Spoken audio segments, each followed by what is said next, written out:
Interest rates are falling, unemployment is rising, and the Federal Reserve are cowards and they refuse to act. That's what we got to talk about today. So today, unemployment numbers came out showing that unemployment took a huge jump, and that pushed the stock market down. It's pushed interest rates down because this is not good news. Let me show you some of the language that people are using.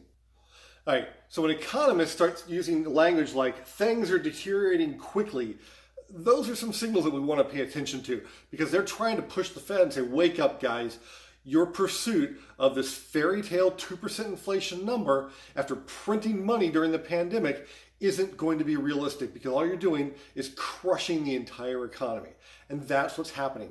You can see that the job creation for July was 35% lower than what was expected. And we know that those numbers are bad. Why? Because let's look at this.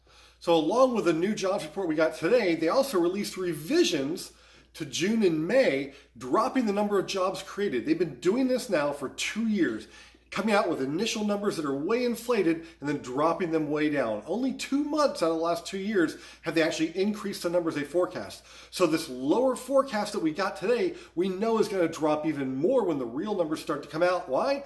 Because they just can't produce real numbers. They're failing at their job with the Bureau of Labor Statistics.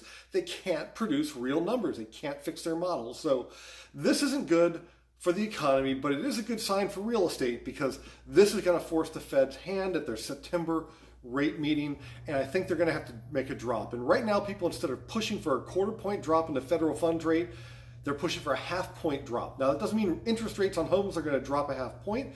That just means the federal funds rate is going to drop, and that influences mortgage rates in the bond market, which we're seeing already being influenced by all this bad information because they're anticipating the Fed is going to have to act coming up, and they're going to be pushing rates significantly lower than we've been seeing.